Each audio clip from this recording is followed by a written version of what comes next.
አንዳንድ ሰዎች እናንተ ኦርቶዶክሳውያን የድንግል ማርያምን ክብሯን አብዝታችሁታል ይላሉ። ክብሯን ያበዛው ማን ነው? እኛንም ጨምረው ይችላል አንችል።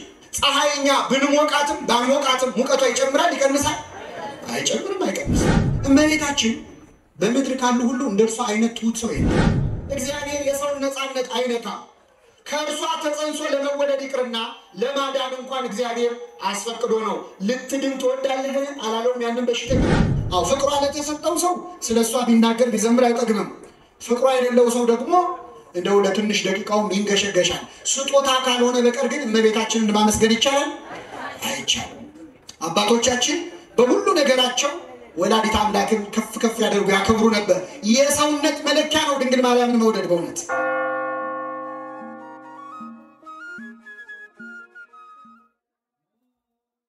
በስመ አብ ወወልድ ወመንፈስ ቅዱስ አሐዱ አምላክ አሜን።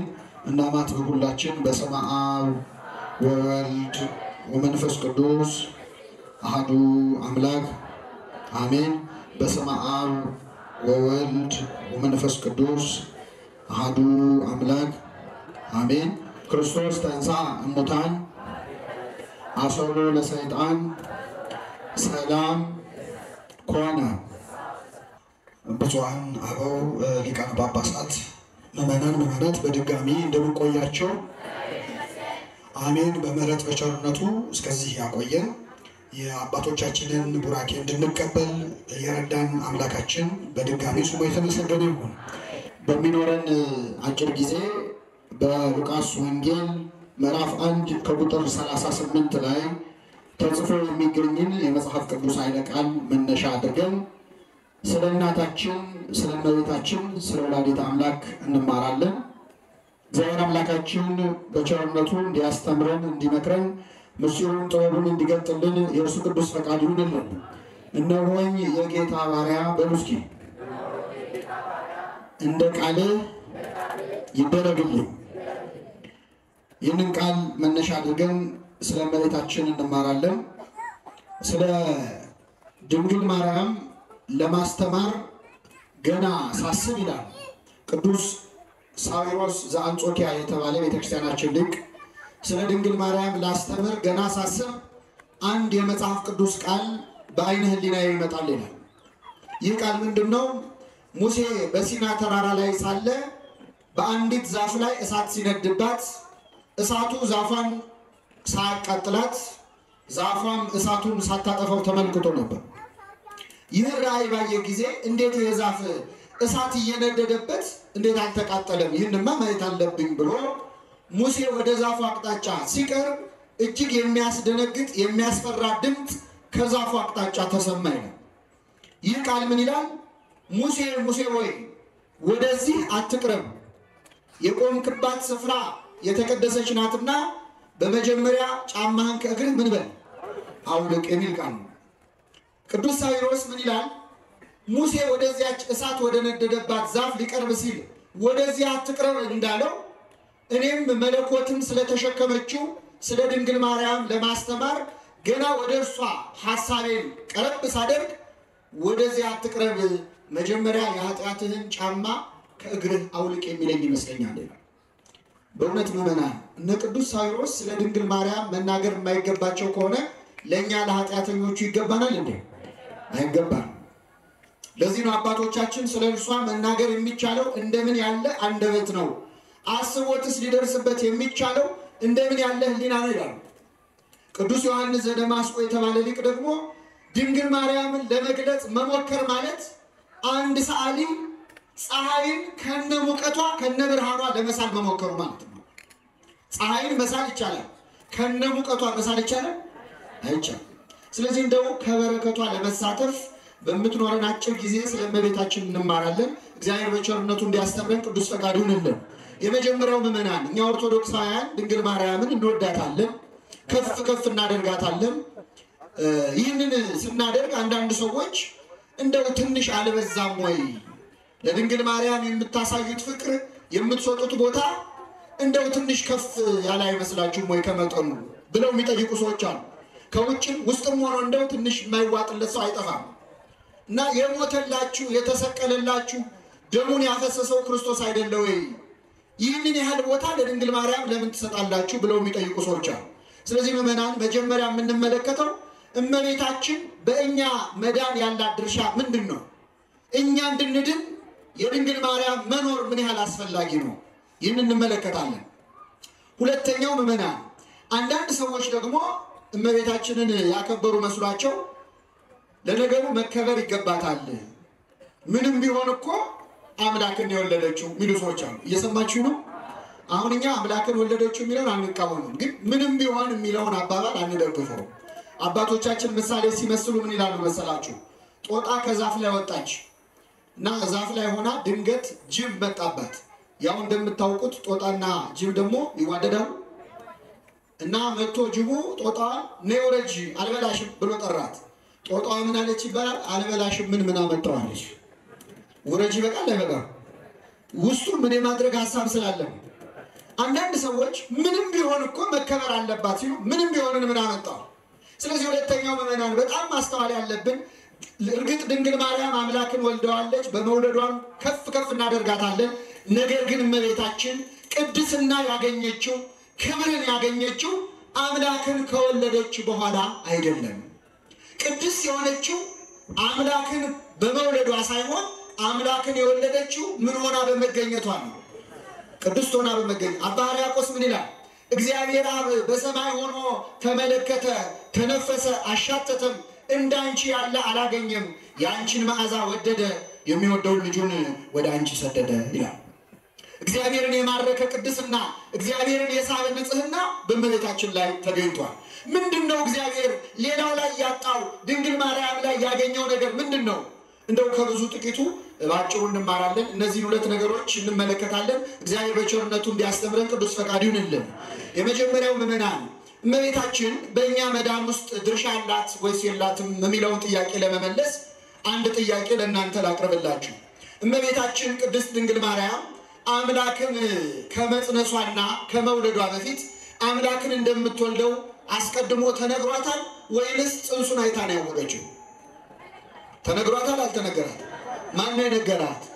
ቅዱስ ገብርኤል። በስድስተኛው ወር መልአኩ ገብርኤል ናዝሬት ገሊላ ወደምትባል ከተማ ከእግዚአብሔር ዘንድ ወደ አንዲት ድንግል ተላከ ይላል የሉቃስ ወንጌል ምዕራፍ 1 ቁጥር 26 ጀምሮ። እመቤታችን አስቀድሞ ተነግሯታል። ለምንድን ነው የተነገራት? አንደኛ ይላል አባታችን አባ ጊዮርጊስ ዘጋስጫ መጽሐፈ ምስጢር በተባለ መጽሐፉ እመቤታችን ሳይነገራት ብትጸንስ ኖሮ ጽንስን ያህል ነገር ሳታውቀው በሰውነቷ ስታይ ትደነግጣለች፣ ትታወካለች። ያለ ወንድ ዘር መጽነስ ቀርቶ አንዲት ሴት አግብታም ብትጸንስ መደንገጡ አይቀርም፣ እንግዳ ይሆንባታል። ስለዚህ ቀድሞ አረጋግቶ እንድታውቀው ለማድረግ ገብርኤልን ላከው ይላል አባታችን አባ ጊዮርጊስ።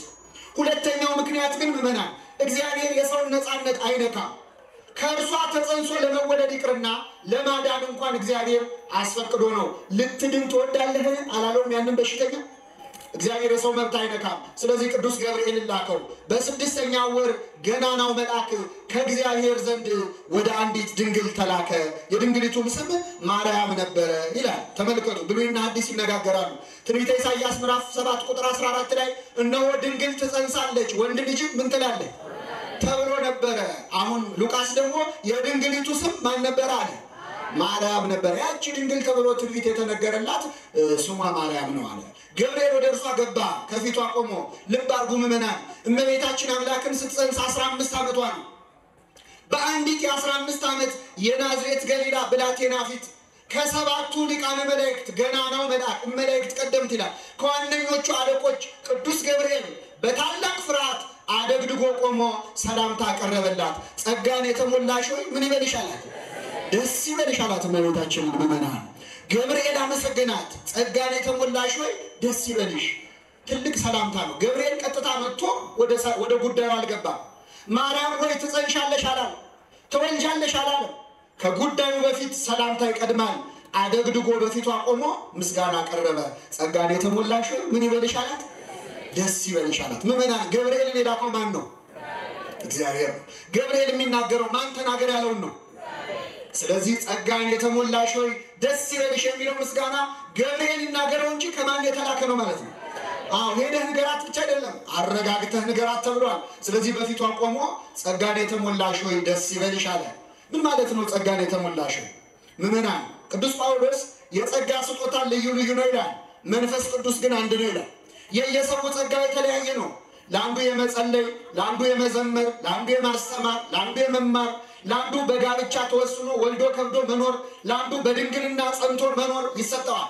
የየሰው ጸጋው ምን ያለ ነው? የተለያየ ነው። እመቤታችን ጸጋዋ ምንድን ነው? መጸለይ ይሆን? መዘመር ይሆን? ማስተማር ይሆን? በድንግልና ጸንቶ መኖር ይሆን? ወይንስ መውለድ ይሆን? እናት መሆን ይሆን? ድንግል መሆን ይሆን? ምንድነው ጸጋዋ? ቅዱስ ገብርኤል እመቤታችንን ይሄ ነው ጸጋሽ አይደለም ያላት። ጸጋን ምን ያልሽ? እግዚአብሔር ለፍጡራን ከሚሰጠው ጸጋ ለድንግል ማርያም ያልሰጣት ጸጋ የለም። የጸጋው ማከማቻ ግምጃ ቤቱ እርሷ ናት። ሌላው ቀርቶ ምዕመናን በጸጋ ከራሱ ከቅዱስ ገብርኤል ትበልጣለች። ቅዳሴያችንን አልሰማችሁ? በቅዳሴያችን እንዲህ እያልን እንቀባበላለን በዜማ ለሚካኤል ምሕረት ተሰጠው እንላለን። ለሚካኤል ምን ተሰጠው? ወብስራት ለገብርኤል። ለገብርኤል ምን ተሰጠው? ብስራት። ለእመቤታችንስ ወሀብተ ሰማያት ለማርያም ድንግል፣ የሰማይን ሀብት ሁሉ ለድንግል ማርያም ሰጣት እንላለን። ክብር ምስጋና ይድረሳት እመቤታችን በእውነት። ስለዚህ ገብርኤል ምን የተጸጋናትና እሱ ተከፍሎ ከተሰጠው ጸጋ በእርሷ የተከፈለ ጸጋ የለምና ጸጋን የተሞላሽ ሆይ ምን ይበልሻል? አንቺ ከሴቶች ተለይተሽ የተባረክሽ ነሽ። ከሴቶች ተለይተሽ ምን ያልሽ ነሽ? መላእክት እኮ ለማንም ሰው እንዲህ ሲሉ አልሰማናቸው። መጽሐፍ ቅዱስ አንብበነዋል ወደ ኋላ ሄደን። አንድም መልአክ ቆሞ ጸጋን የተሞላ ሆይ ደስ ይበል ብሎ ለማንም ሰው ተናግሮ አያውቅም። ቀጥታ ወደ ጉዳዩ ነው የሚገቡት መላእክት። አትፍራ ነው የሚሉት። ገብርኤል ግን በእመቤታችን ፊት ምስጋና ቀረበ። አንቺ ከሴቶች ተለይተሽ ምን ያልሽ ነሽ? አንዳንድ ሰዎች እንደው እመቤታችንን ምስጋና ለማቃለል ምን ይላሉ? እንደው በጽሁፎቻቸው እንዲህ ነው ብለን መቼስ አንጠቅስም። ሞኝን አንዴ ስደበው ራሱ ሲሳደብ ይላል ይባላል። ምን ብለው ጽፈዋል? የተባረክሽ ነሽ እኮ የሚለው ለድንግል ማርያም ብቻ አይደለም ለሌላም ሴት ቀርቧል በመጽሐፍ ቅዱስ ይላል። ልክ ነው። በዚህ በመጽሐፈ መሳፍንት ላይ አንዲት ኢያኤል የምትባል የ16 ዓመት ልጅ ነበረች። እስራኤል ሲሳራ ከሚባል ጨካኝ ንጉስ ጋር ሲዋጉ ቆዩና በጦርነት ያንን ንጉስ አሸነፉት። ልክ መሸነፉን ሲያውቅ ይሄ ንጉስ እንዳይገድሉት ጦሩን ጥሎ ሸሸ፣ አመለጠ። እስራኤል ድል ቢያደርጉም ጨካኙን ንጉስ ግን ቢፈልጉ ሲያጡት ተበሳጩ። እሱን እንደው አንገቱን ይዘን ነበር እንጂ ድል ማድረግ እያሉ ተበሳጩ። ለካ ይሄ ንጉስ ይገርማቸዋል፣ አንድ ድንኳን ውስጥ ገብቶ ተደብቋል። እዛው እስራኤል ጦር ሰፈር ውስጥ አንድ ድንኳን ውስጥ ገብቶ ተኝቷል። በተኛበት ድንኳን አንዲት የ16 ዓመት ልጅ ገባች ይላል።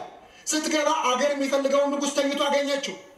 ምን አደረገች? የድንኳኑን መትከያ ካስማውን ነቀለችና መዶሻ አምጥታ ይሄን ጨካኝ ንጉስ በተኛበት በጆሮ ግንዱ አስገብታ ሰክታ ገደለችው ይላል። አንገቱን ቆርጣ አሳየቻቸው ለእስራኤላውያን። ደስ አላቸው ጨካኙ ንጉስ ሞተ ብለው። እንዲህ ሲሉ አመሰገኗት፣ ቅኔ ተቀኙላት ይላል። በእስራኤል ከሚኖሩ ሴቶች ሁሉ አንቺ የተባረክሽ ሁኚ አሏት ይላል። እየሰማችሁ ነው? ምን ያልሽ ሁኚ? አሁን እቺ ሴት እንደው እስቲ ከመቤታችን ጋር ትነጻጸራለች? ምን አድርጋ ነው የተባረክሽ የተባለችው? በአንድ እጇ መዶሻ፣ በአንድ እጇ ካስማ ይዛ በሰው ጆሮ አስገብታ የገደለች ሴት የተባረክሽ ተብላለችና ከድንግል ማርያም ጋር እኩል ልትሆን ትችላለች? የሚገርማችሁ ደግሞ እኮ የተባረክሽ ነሽም አይደለም የተባለችው፣ የተባረክሽ ሁኚ ነው የተባለችው። ገብርኤል ግን እመቤታችንን መጥቶ አልባረካትም። አንቺ ከሴቶች ተለይተሽ ምን ያልሽ ነሽ? ገብርኤል አልባረካትም። ቡርክት ሆና ተባርካን ያገኛት እመቤታችንን። ስለዚህ ቅዱስ ገብርኤል ምስጋና ቀረበ። አንቺ ከሴቶች ተለይተሽ የተባረክሽ ነሽ። እርሷን ባየችው ጊዜ ይላል ከንግግሩ የተነሳ በጣም ደነገጠች ይላል። አስተውሉ ምዕመናን፣ መጽሐፍ ቅዱስ ላይ ያለ ዋጋ የተጻፈ ቃል የለም። ድንግል ማርያም ገብርኤልን ባየች ጊዜ ከንግግሩ የተነሳ በጣም ደነገጠች። ብዙ ሰዎች በመጽሐፍ ቅዱስ መላእክትን ሲያዩ ራሳቸውን ስተው ይወድቁ ነበር። ለምሳሌ ይኸው ገብርኤል መልአክ ወደ ዳንኤል ሄደ ይላል ትንቢተ ዳንኤል ምዕራፍ 12 ላይ። ዳንኤልም ይላል መልአኩን ባየው ጊዜ ራሴን ስቼ ወደቁ፣ እንደ ሞተ ሰው ሆንኩ። አይዞ አትፍራ ብሎ አስነሳኝ፣ እየተንቀጠቀጥኩኝ ቆምኩ ይላል። መላእክትን ያዩ ሰዎች ወዮልኝ መሞቴ ነው ብለው ያለቅሱ ነበር በብሉይ ኪዳን። ድንግል ማርያም ግን መልአኩን ባየች ጊዜ ራሷን ስታ ወደቀች አይልም። እርሷን ባየችው ጊዜ ከንግግሩ የተነሳ በጣም ደነገጠች ይላል። ከምኑ የተነሳ? ያስደነገጣት መልአኩ ሳይሆን ምኑ ነው? ንግግሩ ነው። ምክንያቱም እመቤታችን መላእክትን አይታ ልደነግጥ አትችልም። ምክንያቱም እመቤታችንን አቅፈው ደግፈው መግበው ያሳደጓት እነማን ናቸው? እነ ቅዱስ ፋኑኤል ናቸው። ስለዚህ አስተራያ መልአክ ዘይኮነ ከመ ቀዲሙ ቅዱስ ያሬድ እንደ ወትሮ ያልሆነ መልአክ ታያት ይላል። ስለዚህ ለመልአክ አዲስ አይደለችም። ከንግግሩ የተነሳ በጣም ደነገጠች። ይህ እንዴት ያለ ሰላምታ ነው ብላ አሰበች ይላል። ይህ እንዴት ያለ ሰላምታ ነው ብላ ምን አለች? ልብ አድርጎ አንዳንድ ሰዎች ስለ ድንግል ማርያም እኮ በመጽሐፍ ቅዱስ ብዙ አልተጻፈም ይላሉ። በወንጌል እኮ ብዙ አልተጻፈም ይላል። በመሰረቱ እሷ ተወልዳ አምላክን ባትወልደው ወንጌሉ ራሱ ይጻፋል እንዴ? የወንጌል እናት እኮ ነች። ትመስል ፊደለ ወተወልድ ወንጌል ይላል ደራሱ።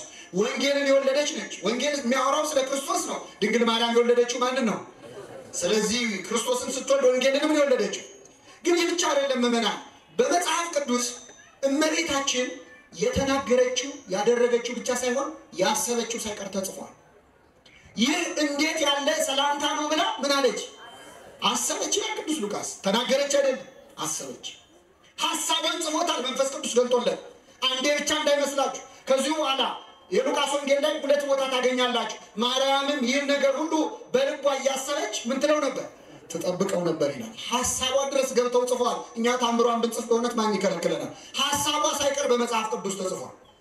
እና ገብርኤል ሲያመሰግናት ይህ እንዴት ያለ ሰላምታ ነው ብላ አሰበች ይላል። እዚህ ላይ ምዕመናን እንደው ትሕትናዋንም በዚህ አጋጣሚ እንመልከቱ። ገብርኤል ቆሞ እያመሰገናት ይህ እንዴት ያለ ሰላምታ ነው ብላ አሰበች። አሁን ምዕመናን እኛ ብንሆን እንኳን መልአክ ቀርቶ እንደው ማንኛውም ሰው አንተ እኮ የተባረክ ነህ እኮ እንደው ደግ ሰው አንቺ እኮ እንደው የተባረክሽ ነሽ ቢለን ምንድን ነው የምንለው?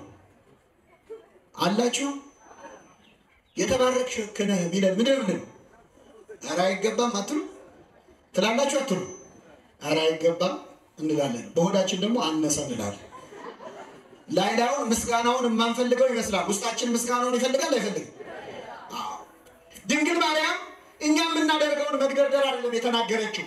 ይህ እንዴት ያለ ሰላምታ ነው ብላ ምን አለች? አሰበች። ትሕትናዋ የአፍ አይደለም የልብ ነው። እንዲህ ያለውን የምስጋና እጅ መንሻ እንደምን እቀበለዋለሁ አለች። እንዴት ዝም ብዬ ልስማ ይህን የመሰለ ምስጋና አለች። ትሕትናዋ የልብ ነው። ሰው ትሑት የሚባለው በአፉ ራሱን ዝቅ ስላደረገ ሳይሆን በልቡ ትሑት ከሆነ ነው። እግዚአብሔር ለሁላችን የልቡና ትሕትና ያድለን። በአፋችንማ ትሑት መሆን እንችልበታል። አሁን አንድ ሰው እዚህ ጉባኤ መሀል እንደው ተነስቶ ምዕመናን እኔ ኃጢአተኛ ነኝ፣ እኔ የረከስኩ ነኝ፣ ቆሻሻ ነኝ ቢል እንደው እንዴት አይነት ትሑት ነው እንላለን።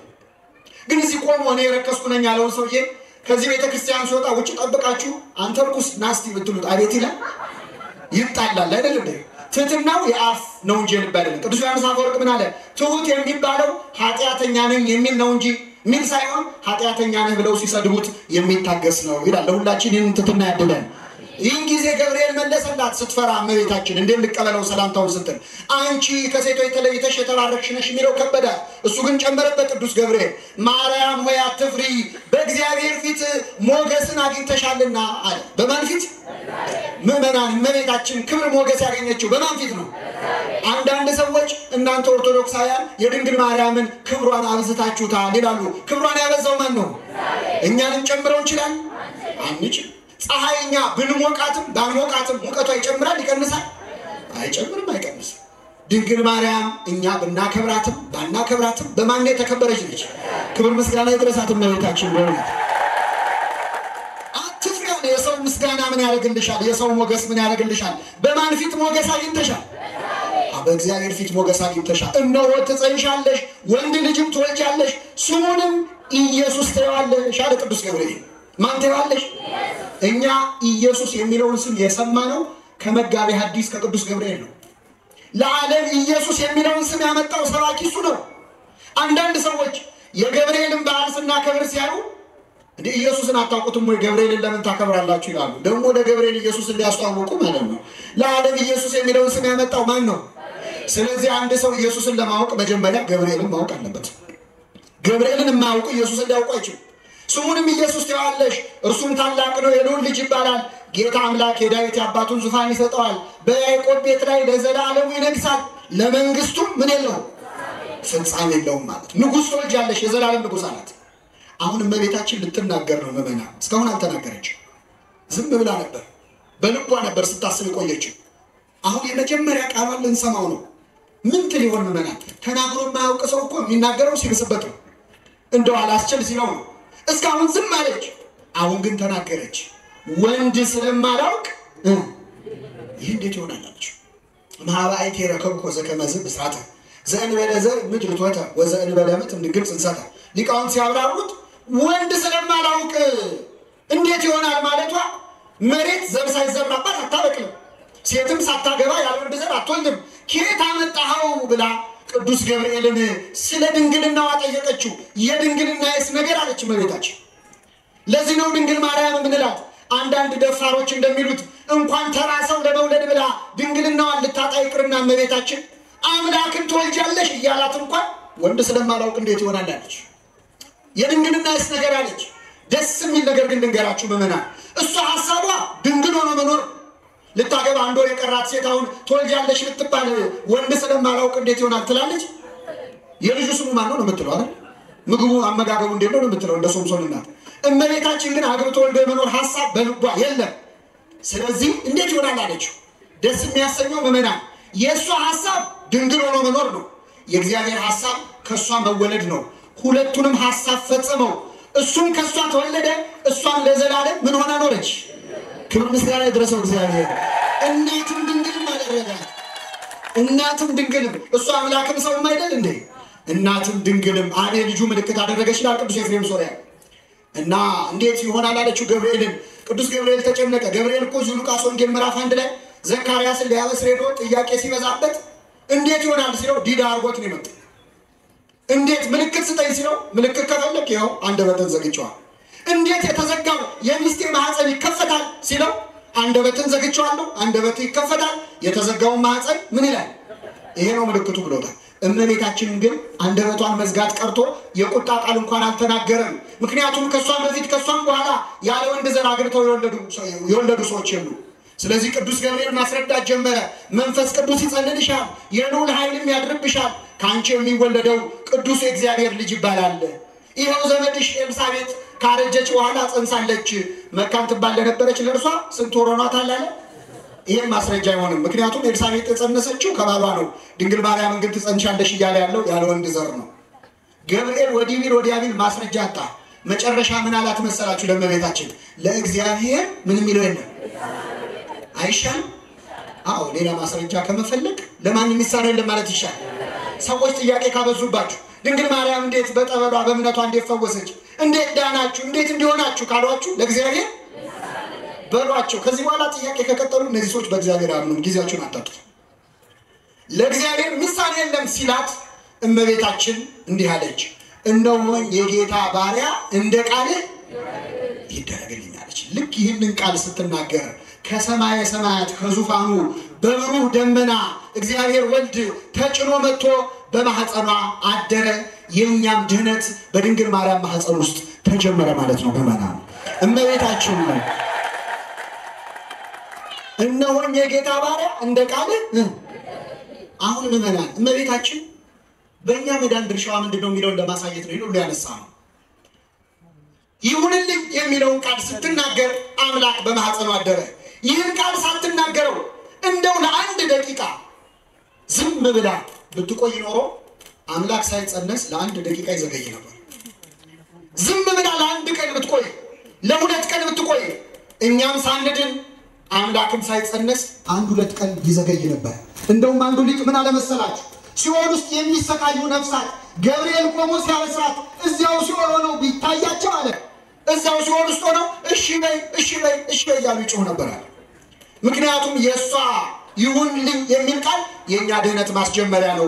የእኛን ድህነት በእናቷ አንደበት አስጀመረው። ስሙ የተመሰገነ ይሁን። ምእመናን እዚህ ላይ በእውነት እንደው ድንግል ማርያም አምላክ ሰው እንዲሆን የእሷ ፈቃድ ያስፈልጋል ስንል መብቱን እንደው ከፍ አድርገን ለእሷ የሰጠ እንዳይመስላችሁ። እስቲ ከሁለት ሰዎች ጋር ከመጽሐፍ ቅዱስ አነጻጽረን እንመልከት። ለምሳሌ እግዚአብሔር ወደ ሙሴ ተገልጦ ታይቶት ነበር። እንደውም ቅዱስ ያሬድ ራሱ ገብርኤል ላይ ነው እግዚአብሔር ለሙሴ ተገለጠለት። እየሰማችሁ ነው ምእመናን? ለሙሴ ተገለጠ። ሙሴ ወይ ሂድና ሕዝቤን ልቀቅ ብለህ ወደ ፈርዖን ሄደህ ተናገር፣ ሕዝቡን ነፃ አውጣ አለው። ሙሴ ሶስት ጥያቄዎች ጠየቀ ምእመናን። ስንት ጥያቄ? የመጀመሪያው ጌታዬ ሆይ ወደ ግብፅ ሄዳለሁ፣ ሕዝቡን ነፃ አወጣለሁ፣ ግን ሄጄ ህዝቡን ነፃ ለማውጣት ስሞክር ማን ነው የላከህ ቢሉኝ ማን ነው ልበላቸው? አንተ ማን ነህ? ስምህ ማን ነው አለ። እግዚአብሔር ትክክለኛ ጥያቄ ስለሆነ እኔ አባቶቼ አብርሃም ይስሐቅ ያዕቆብ አምላክ እግዚአብሔር ነኝ። አነ ውእቱ አነ እኔ አባቶቼ አብርሃም ይስሐቅ ያዕቆብ አምላክ እኔ ነኝ ብሎ እግዚአብሔር መለሰለት። አንድ ጥያቄ በሉ። ስንት ጥያቄ ነው ጥያቄው በአጠቃላይ? ሁለተኛ ጥያቄ ጠየቀ። ጌታ ወይ አንተ ላከኝ ብዬ ስናገር ባያምኑኝስ አለ። ምን ባይሉኝስ? የሚገርማችሁ በእጅ ያስቀው ምንድነው አለው? በትር ነው አለው። ጣለው መልስ አንሳው አለው። አነሳው። መጀመሪያ እባብ ሆነ፣ ቀጥሎ በትር ሆነ። መልሱ ይሄ ነው። ባያምኑኝስ ነው የሙሴ ጥያቄ። እግዚአብሔር ምን ማለት ፈለገ? በትሩን የጣልከው አንተ ነህ፣ እባብ ያረኩት እኔ ነኝ። ህዝቡን ሄደህ ንገራቸው የማሳምናቸው አንተ አትጨነቅ ማለት ነው። ስንት ጥያቄ ተመለሰለት? ሙሴ ሶስተኛ ቀጠለ። አረ ጌታ ሆይ አፌ ኮልታፋ ነው፣ በምን አንደበቴ እሰብካለሁ ሄጄ እናገራለሁ አለ። ልክ ነው፣ ሙሴ ኮልታፋ ነበር። ወንድምህን አሮንን አንደበት አደርግልሃለሁ አለ። ስንት ተመለሰለት? በአራተኛው ሙሴ ምን አለ መሰላችሁ? እግዚአብሔር ወይ ሌላ ሰው ፈልግ አለ። ስንት ጥያቄ ጠይቆ እግዚአብሔር ያሳይ። አረ ከሱ የባሰ ደግሞ አለ። ጌዲዮንን ቅዱስ ሚካኤል ተገለጠና ህዝቡን ነፃ አውጣለሁ። እንዴት አድርጌ አለ። አንተ የእግዚአብሔር መልአክ መሆንህን በምን አውቃለሁ አለው ቅዱስ ሚካኤል። እዚሁ ቁምና መስዋዕት አቀርባለሁ። መስዋዕቱን እሳት ከሰማይ ወርዳ ከበላችሁ አንተ የእግዚአብሔር መልአክ መሆን ይታወቃል። መስዋዕት እስካቀርብ ከዚህ ጋር እንዳትላወስ አለው ይላል። ለማን ነው አትላወስ የሚለው? ቅዱስ ሚካኤል ይዋሃደ እሺ ብሎ ቆመለት። መስዋዕት ቀረበ፣ እሳት ከሰማይ ወርዳ በላችሁ። አሁን መልአኩ የማን መልአክ መሆኑ ታወቀ? አሁን ጌዲዮን ቀጠለና ምን አለ መሰላችሁ? ይኸው ህዝቡን ነፃ አውጣ ሲለው ቅዱስ ሚካኤል አንተስ መልአክ መሆንህን አውቄያለሁ፣ እግዚአብሔር በእኔ አድሮ ህዝቡን ነፃ እንደሚያወጣስ በምን አውቃለሁ? ስለዚህ እዚህ ጋር የበግ ጸጉራስ የበግ ቆዳ መሬት ላይ አስቀምጣለሁ። የበግ ጸጉር በዚያ የበግ ጸጉር ላይ ዝናብ ዘንቦ ሌላው ቦታ ደረቅ ይሁን፣ ሌላው ቦታ ደግሞ ሲዘንብ እዛ ጸምር ላይ ደረቅ ይሁን። ያን ጊዜ እግዚአብሔር ህዝቡን በእኔ ነፃ እንደሚያወጣ አውቃለሁ። እሺ አለው፣ ተደረገለት ይላል። እመቤታችን አምላክን ጸንሰሽ ትወልጃለሽ ስትባል እዚህ ጋር ዝናብ ዘንቦ እዚህ ጋር ደረቅ ይሁን ብላለች አላለች? ነፍሳት በሲኦል እየተሰቃዩ የምን ቀጠሮ ነው? እንደሆነ የጌታ ባሪያ እንደ ቃል ብላ የሁላችንን መዳን በአንደበቷ አስጀመረችው። እመቤታችን በእኛ መዳን ድርሻ አላት የላትም? ምእመናን ጀምራ የተወቹ እንዳይመስላችሁ፣ እንደው ሰዓት ላለመውሰድ አጠር ላድርገው። እመቤታችን መውለድ ብቻ አይደለም። 3 ዓመት ከመንፈቅ በግብፅ በረሃ ህፃን ሆና ህፃን ታቅፋ አልተሰደደችም? እኛን የማዳን ስራውን ሳይፈጽም እንዳይቀር ብዙ መከራ ተቀብላለች እመቤታችን። ከሁሉም ምእመናን እመቤታችን ይሁንልኝ ብላ ያስጀመረችው የአምላክ የማዳን ስራ በመስቀል ላይ እስኪፈጸም እስከ መስቀሉ ነበረች። ይኸውላችሁ አሁን እኛ ኦርቶዶክሳውያን ከሌሎች ጋር መግባባት የምንቸገረው በዚህ ነው። አንዳንድ ሰዎች የተሰቀለው ክርስቶስ ነው እንጂ እሷ ምን ሆነች ይሏሉ። እስቲ እዚህ ላይ ልጠይቃችሁ፣ አንድ ልጅ ሆዱን እንኳን ሲቆርጠው የምትጨነቀው ማን ናት? እናት ናት። እንደውም ብዙ እናቶች ልጄን ከሚያመው እኔን ይመመኝ ይላሉ። አንድ ልጅ ሲታመም የሚጨንቃት እናት ነች። አንድ ልጅ 6666 ጊዜ ሲገረፍ ስታይስ እናት ምን ይሰማታል? እመቤታችን እኮ ምእመናን በዕለተ ዓርብ እዚያ ቆማ ነበር። እሱ ነው እንጂ እሷ አልተሰቃየችም የሚሉ ሰዎች ያልተረዱት እየተሰቃየ ያለው እኮ ልጇ ነው። ያ ያቀፈችው ልጇ ያጠባችውን ልጇን ሐሞት ሲያጠጡት፣ በቤተልሔም ያለበሰችው ልጇን እርቃኑን ሲገፉት ልብሱ እንዳይወድቅ የመጀመሪያዎቹን እርምጃ ሲራመድ ሲድን እጆቹን ይዛ ያራመደችው ልጇን መስቀል አሸክመው ሲረግጡት 6666 ጊዜ ሲገርፉት አይታለች። የተገረፈው እኮ እኛ ለቡሄ በምናጮኸው ጅራፍ አይደለም። ጌታ የተገረፈው በሮማውያን የጭካኔ ጅራፍ ነው።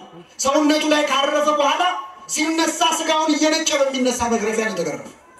ይሄ ሁሉ ስቃይ ሲሆን ቆማ ተመልክታለች። እሱ ተሰቀለ እንጂ እሷ ምን ሆነች የሚሉ ሰዎች እውነት እንደው እናት ሆነ ወይ እናት ኖሯቸው አያውቅም ያሰኛል። እግዚአብሔር ልቡና ይስጣቸው። ስለዚህ እመቤታችን ነዋት እናት ብሎ እስኪያሰናብታል እስኪሸኛት ድረስ ይሁንልኝ ብላ ያስጀመረችውን ድነት እስከ መስቀል አስፈጽማለችና እመቤታችን በእኛ መዳን ድርሻ አላት የላትም? እንደውም አንድ አባት ምን ብለዋል? ሲጨፍንም ሲገልጥ ይላሉ። አንድ ልጅ ገና ሲወለድ አይኑን ሲገልጥ መጀመሪያ የሚያየው ማንን ነው? እናቱን ነው፣ ወይም ሌላም ሰው ሊያይ ይችላል። ሲሞት ግን አይኑን ከመክደኑ በፊት ብዙ ጊዜ ሌላ ሰው አይቶ ነው የሚሞተው። የታደለ ደግሞ እናቱን ያያል። ክርስቶስ ግን ሲወለድም መጀመሪያ ያየው እናቱን ነበር። የመጨረሻውን ቃልም ከተናገረ በኋላ እነኋት እናትህ እነሆ ምንሽ ልጅሽ ብሎ ለዮሐንስ እዛው መስቀል ላይ ሰጥቶ ነፍሱን ሰጠ። ነፍሱን ለኛ ከመስጠቱ በፊት እናቱን ስጦታ አድርጎ ለሁላችን ሰጥቶናል ማለት ነው። እና በእውነት እመቤታችን በእኛ መዳን ያላትን ድርሻ የምንረዳበት ልቡና ያድለን። ከሰዓት አንፃር ወደ ሁለተኛው ልምጣላችሁ ብለናል። እመቤታችን አምላክን መውለዷ ታላቅ ክብር ነው። ይህም መጀመሪያ ማወቅ አለብን። አንዳንድ ሰዎች በቃ ወለደችው እኮ ማለት አበቃ ታሪኩ እዛ ላይ ያበቃል ብለው እንደ ዋዛ ሊያልፉ የሚሞክሩ ሰዎች አሉ። ወለደችው ብለን እንዴት እንለፈው? ከሷ በፊት አምላኩን ወልዶ የሚያውቅ ሰው አለ እንዴ? ምመና የለም። እግዚአብሔርን ልጄ ብሎ የጠራ እግዚአብሔር እማዬ ብሎ የጠራት ከእመቤታችን በቀር አለች እንዴ? የለች። እግዚአብሔርን ያቀፈች ያጠባች ድንግልናዊ ወተቷን በአምላክ አፍ ውስጥ ያፈሰሰች እግዚአብሔርን መመገብ እንዴት ያለ ክብር ነው ምመና። እኛ የዕለት እንጀራችንን ስጠን ለምንለው አምላክ ድንግል ማርያም የዕለት እንጀራውን ሰጥተዋለች። በተራበ ጊዜ አብልተዋለች። ከሁሉም ምመና አንድ ሕፃን ልጅ ሲያለቅስ እንባውን የምትጠርግለት ማን ናት? ክርስቶስ በግዘ ሕፃናት በቤተልሔም በኤፍራታ ሲያለቅስ እንባውን የጠረገችው ማን ናት? የአምላክን እንባ ጠረገችው። የእግዚአብሔርን እንባ ባበሰችበት እጇ የሁላችንን እንባ ታብስልን። ምን አይነት ክብር እንደተሰጣት ተመልከቱ። ለፍጡር የማይሰጥ ክብር ነው። ማንም ያልተሰጠው ሊሰጠው የማይችል ክብር ነው እመቤታችን የተሰጠው። ድንግል ማርያም ቅድስናዋ ግን አምላክን ከመውለዷ በኋላ የመጣ አይደለም። አምላክን ለመውለድ ያበቃት ቅድስት ሆና መገኘቷ ነው። ከብዙ ቅድስናዋ እንደው ትህትናዋን ብቻ እንገራችሁና አበቃለሁ ምመናን። እመቤታችን በምድር ካሉ ሁሉ እንደርሷ አይነት ትሁት ሰው የለም። ልብ አድርጉ። አምላክን የወለደችው ክብሯ ከሰማይ ከምድር ይበልጣል። ትበልጣለች አትበልጥም? ከሰማይና ከምድር እመቤታችን ትበልጣለች። በአገራችን አንድ ምሳሌ ይመሰላል። አፄ ኃይለ ሥላሴ እንግዲህ የመጨረሻውን ንጉሳቸው ስለነበሩ ዙፋናቸው ነበር። ለምሳሌ ነው የምነግራችሁ። እኚህ ንጉስ የሚቀመጡበት ዙፋን ላይ ሌላ ሰው ይቀመጣል? ሞት ካላማረው ይቀመጣል? በመሰረቱ እንደውም አፄ ኃይለ ሥላሴ ምን ይባላል ሲተረክ እንኳን ዙፋናቸው ላይ ፊት ብሎ አንድ ሰው ውሻቸው ራሱ አንድ ሰው ላይ በጣም ከጮች ይሄ ሰውዬ መፈንቅለ መንግስት አስባል ተብሎ ይታሰር ነበር። እና እንደውም አንድ ቀን ከመኳንንቶቻቸው አንድ ሽማግሌ ወደ ቤተ መንግስት ሲገቡ ይቺ መዘዘኛ ውሻ በጣም ጮኸች። ውሻ ጮኸችበት ሰው ደግሞ ምን ይሆናል አልኳቸው? ይታሰራል። እኚህ ሰውዬ ምን አሉ? ውሻዋን ዞር ብለው አዩአትና አንቺ ሰው ያላሰበውን አታሳስቢ ያሉ። ልክ ናቸው። ጎልማሳ በሚስቱ ንጉስ በመንግስቱ ሲመጡበት ምን አይልም? አይወድም። እኚህ ንጉስ ምመና ዙፋናቸው የከበረ ነው።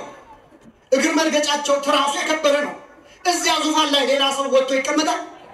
አይቀመጥም። ይፈራል። ግን ይሄ ዙፋን በሆነ አደጋ ቢሰበር እኚህ ንጉስ ለቅሶ ይቀመጣሉ? ያለቅሳሉ? ዙፋኔ ብለው አያለቅሱ። እናታቸው ብትሞትስ ያለቅሳሉ? አያለቅሱ። ስለዚህ ከእናትና ከዙፋን ማን ይበልጣል? እግዚአብሔር ምን አለ? ሰማይ ዙፋኔ ነው አለ። ሰማይ ምን ነው? ምድርም ድንግል ማርያም ምኑ ናት? እናትና ዙፋን እንዴት እናነጻጽራለን? ሰማይ አላጠባውም ይላል አባታችን ቅዱስ ያዕቆብ ዘስሩግ። ሰማይ አላሳደገውም፣ ድንግል ማርያም ግን አቅፈዋለች፣ አሳድገዋለች። ከሰማይና ከምድር ክብሯ የማን ይበልጣል? የእመቤታችን ክብር ይበልጣል። አንዳንድ ሰዎች ድንግል ማርያም ወደ ሰማይ አረገች ስንል እንዴት ወደ ሰማይ አረገች ትላላችሁ ይላሉ። ሰማይ ለሷ ቁም ነገር ነው ወይ?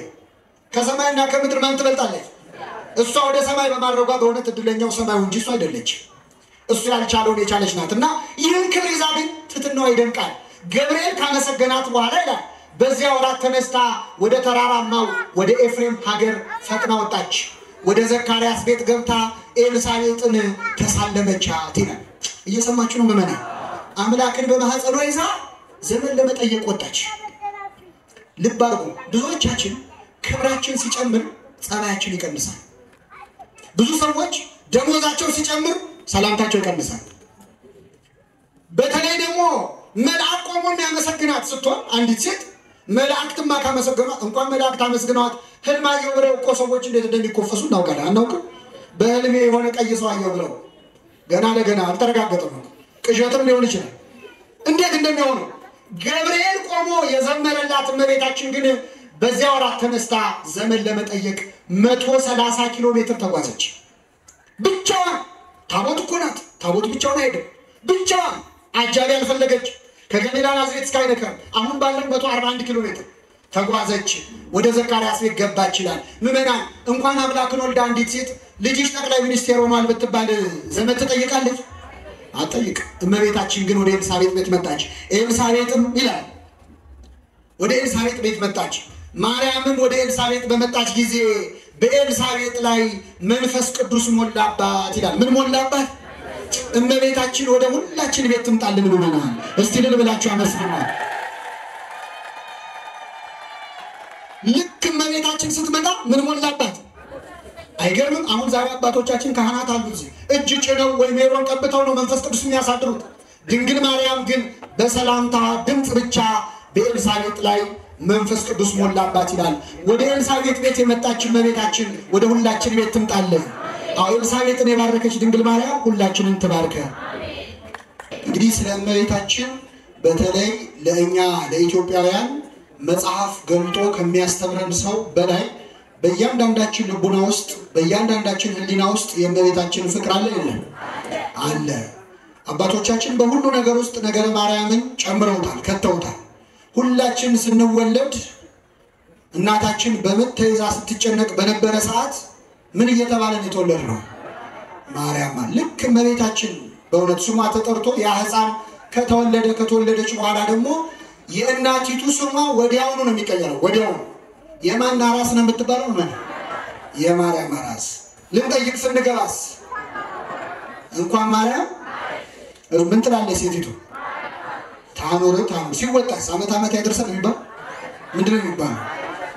በሽልም ታውጣሽ። ሕፃናት እንኳን እንደው ሲሯሯጡ የምን መንገድ ስጠኝ ነው የሚሉት። እንደው ጥቁር ነገር ከሰውነታችን ከወጣ ደግሞ ምንድነው የምንለው?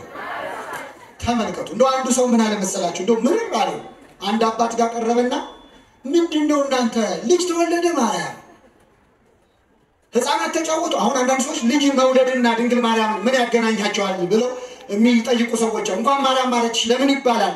ለምን እንኳን ሚካኤል ገብርኤል ወይ ለምን እንኳን እግዚአብሔር ማርያም ይባላል? ምን ይል ሰው አለ እኮ። እኛ እንኳን ማርያም ማረችሽ ማለት እንድንችል ያደረገን መጽሐፍ ቅዱስ ነው። መመና እመቤታችንን ከጽንስ ጋር አብረው ያገኘናት በመጽሐፍ ቅዱስ ነው። የሰላምታሽ ድምፅ በጆሮዬ በገባ ጊዜ ጽንሱ በማህፀኔ በደስታ ምን አለ? አያችሁ፣ እመቤታችን ስትመጣ ከጽንስ ጋር ጉዳይ አላት። ስለዚህ እሷን ማምጣት ባንችል ስሟን መጥራት የሚከለክለን አለ? የለም። እና አንዱ ልጅ አንድ አባት ጋር ቀርቦ እንደው አልበዛም አላቸው። በሆነ ባልሆነው ማርያም ማርያም የምትሉት ለምንድን ነው ሲላቸው፣ አባቶቻችን መቼስ ለመልስ አይቸገሩ። እስቲ ያን ብርቱካን አቀብለኝ አሉት ይባላል። በቅርጫት ብርቱካን ተቀምጧል፣ አቀበላቸው። እኛ አባት ልጠው ጥርቅ አድርገው በሉ። ይሄ ልጅ እዛ ቆሞ እያየ አይኑ እየተቆለጨለጨ በልተው ከጨረሱ በኋላ የላጡትን በልጣልልኝ ብለው ሰጡት፣ ጣለ። እኔ የምልህ አሁን የበላሁት ብርቱካን ይጣፍጣል አይጣፍጥም አሉት። እኔ ምን አውቃለሁ አለ። ለምን አታውቅም አሉት። አልቀመስኩትም አለ። የድንግል ማርያምንም ፍቅሯን ካልቀመስከው አታውቀውም አሉት። መመና ምናልባት ጥቅሱ ሊጠፋችሁ ይችላል። ታማልዳለች በሉቃስ በዮሐንስ ወንጌል በቃና ዘገሊላ እንዲህ አድርጋለች ብሎ መጥቀስ ያቅታችሁ ይሆናል። ጥቅሱ ሊጠፋን የእመቤታችን ውለታ ይጠፋናል እንዴ? በእውነት ፍቅሯን በልቡናችን ትሳልብን። ወደ ኤልሳቤጥ ቤት ገባች ይችላል። በኤልሳቤጥ ምን ሞላባት? መንፈስ ቅዱስ። እዚህ የምታያቸው ብፁዓን አባቶቻችን እፍ በማለት መንፈስ ቅዱስን ያሳድራሉ። በድሮ ዘመን ሐዋርያት እጅ በመጫን መንፈስ ቅዱስን ያሳድራሉ። ዛሬ ቀሳውስት ሜሮን በመቀባት መንፈስ ቅዱስን ያሳድራሉ። እመቤታችን እንደ ጳጳሳቱ እፍ ሳትል እንደ ካህናቱ እንደ ሐዋርያቱ እጅ ሳትጭን ሜሮን ሳትቀባ በሰላምታዋ ድምፅ ብቻ በኤልሳቤጥ ላይ መንፈስ ቅዱስ ሞላባት ይላል። ወደ ሁላችን ሕይወት ትምጣልን እመቤታችን። እሷ የመጣች እንደሆነ በቤቱ መንፈስ ቅዱስ ይሞላል። በእውነት በታላቅ ድምፅ ጮኸች ይላል። አሮጊቷ ኤልሳቤጥ በታላቅ ድምፅ ጮኸች፣ እንዲህ አለች፣ አንቺ ከሴቶች ተለይተሽ ምን ያልሽ ነሽ? የማኅፀንሽን ፍሬ ተመልከት። ቅድም ሰምተነዋል። ቅዱስ ገብርኤል መጥቶ አንቺ የተባረክሽ ነሽ ብሎ ነበር። ኤልሳቤጥ ጨመረችበት። የካህን ሚስት አይደለ? ጸሎት ታውቃለች። ጨመረችበት። የማኅፀንሽን ፍሬ ምን ያለ ነው? የተባረከ ነው። ተመልከቱ የእመቤታችን ምስጋናዋ። መላእክትና ሰው ተቀባበሉት። ገብርኤል የተባረክሽ ብሎ ጀመረው። ኤልሳቤጥ የማኅፀንሽ ፍሬ የተባረከ ነው ብላ ቀጠለችው። እመቤታችንም በአንዲት ሴትና በአንድ መልአክ ብቻ ተመስግኜ አልቀርም፣ እነሆ ከዛሬ ጀምሮ ትውልድ ሁሉ ምን ይሉኛል? ብፅዕት ይሉኛል አለች። ገና እስከ ምጽአት ድረስ እመቤታችንን እናመሰግናታለን። የማመሰግኗት ሰዎች አሉ የሉም? አሉ። ትውልድ ሁሉ ብላ ይለ እንዴ? ምን ነው ታዲያ ትውልድ ሁሉ ብላ ያላመሰገኗት ሰዎች በዚህ ዘመን እንዴት ሊኖሩ ቻሉ? ትውልድ ሁሉ አለች እንጂ ሰው ሁሉ አላለች። ከየትውልዱ አንድ ሰው ቢያመሰግን ይበቃል። ኖህን ከትውልዱ ጻድቅ ነበር ይላል አንድ ሰው። ብቻ እኛን ከሚያመሰግኗት መሃል ያድርገን እመቤታችን። እና አንቺ የተባረክሽ ነሽ የማኅፀንሽም ፍሬ ቡሩክ ነው አለች። ዛሬ አባታችን ሆይ ብለን እመቤታችን ሆይ እንላለን አይደል?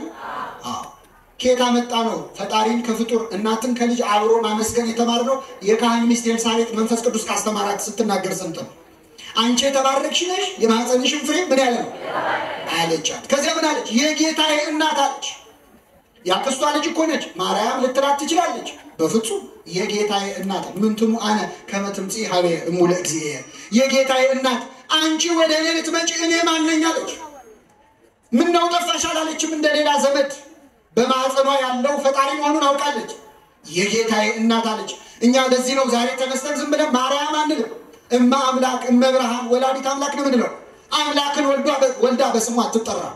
የጌታዬ እናት ወደ እኔ ትመጪ ዘንድ እኔ ማን ነኝ አለች። የሰላምታሽ ድምፅ በጆሮዬ በገባ ጊዜ ጽንሱ በማኅፀኔ በደስታ ምን አለ ዘለለ አለች። እዚህ መሃል ምዕመናን እናቶች አላችሁ።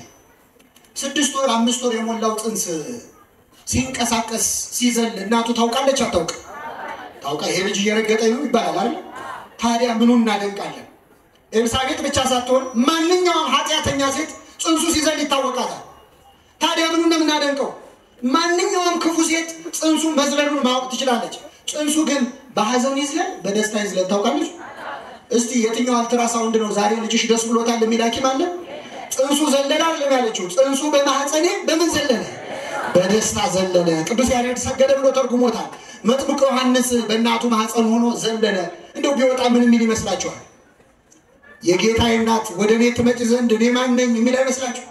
ይላል። አየነዋ። በኋላ ካደገ በኋላ ጌታ ሊጠመቅ ወደ እርሱ ሲመጣ አንተ እንዴት ልትጠመቅ ወደ እኔ ምን ትላለህ? ትመጣለህ። በእናቱ ወጥቶ እኮ ነው። አያችሁ። ለነገሩ በእናቱም በአባቱም ነው የወጣው። እናቱ አንቺ የተባረክሽ ነሽ የማኅፀንሽ ፍሬ ቡሩክ ነው አለች። አባቱ ዘካርያስ ደግሞ ልሳኑ ተዘግቶ ልክ ገብርኤል የዘጋው ልሳን ዮሐንስ ሲወለድ ድምፅ አይደል ዮሐንስ ተከፈተለት።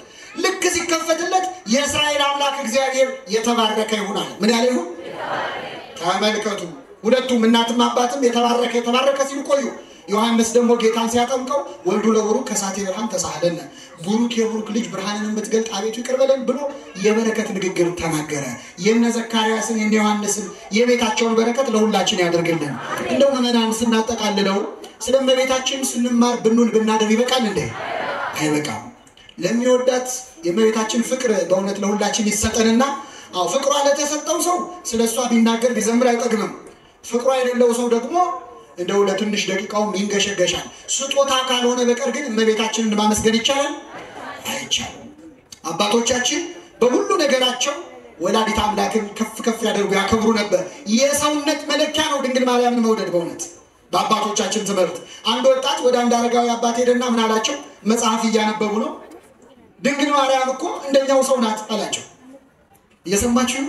እኛ አባት ቀና ብለው አዩት። እንደኛው ሰው ናት ሲላቸው ልክ ነህ፣ እርሷስ እንደኛው ሰው ናት፣ ግን አንተ ሰው ነህ አሉት።